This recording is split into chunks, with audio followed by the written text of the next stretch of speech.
Welcome everybody to Extreme Off-Road Silly Bills, and today we're dealing with the 2013 Mini X-Raid All4 Racing Countryman.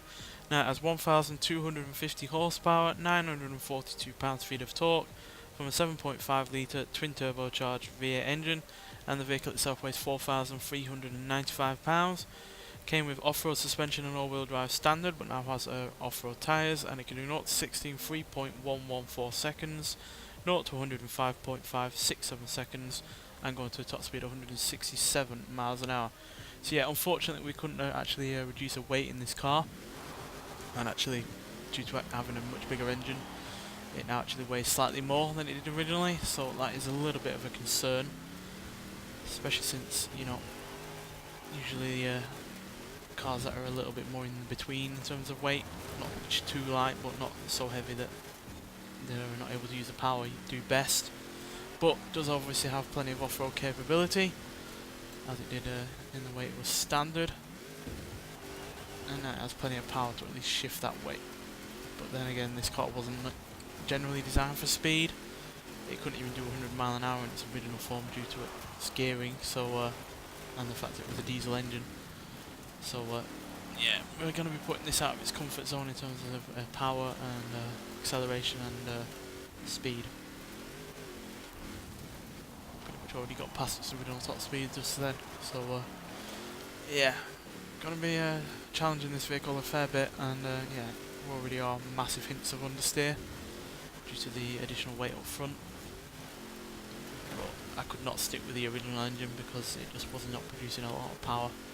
Decent amount of torque, like all diesel engines that are upgraded on this game, but not much in the way of horsepower, and certainly need that when you're dealing with a car of this weight.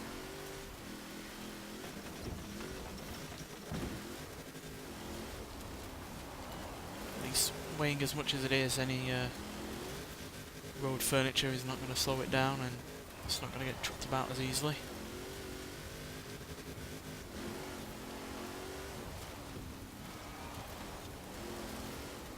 It has that suspension travel to deal with the bumps and jumps.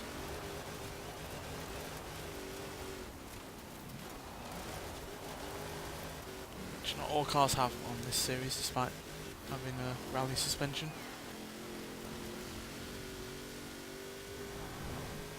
Extremely quick over the finish line there at nearly 170 mile an hour, which is pretty much at the limit of this car's top speed. But yeah, a really quick time there of 2 minutes 3 seconds .517, which puts us straight into 4th place, beating the Jeep Grand Cherokee Trackhawk, Citroën DS Racing, Chevrolet Camaro ZL1, Subaru WRX Rally Car and Land Rover Range Rover from 73.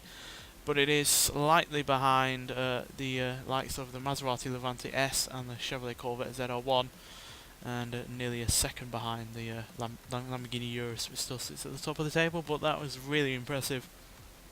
Quite frankly, if we were able to lighten it by about £1,000 and it had a little bit less understeer at the front, we could have well have seen the fastest car we've had on this series so far. But you have to deal with the cars that you dealt with, so yeah, and that's what we were dealt with. But yeah, still a mightily impressive time considering it had those two flaws going against it, and obviously it was dealing with far more speed, acceleration and power than it ever had before.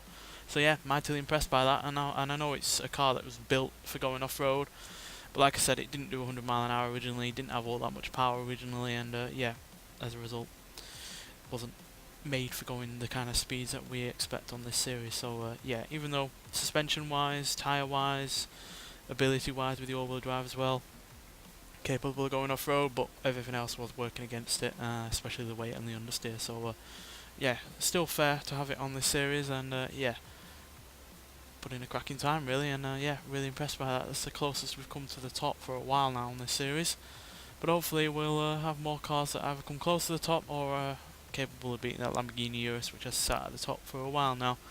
Nonetheless, thanks for watching, and I'll see you in the next one. Bye.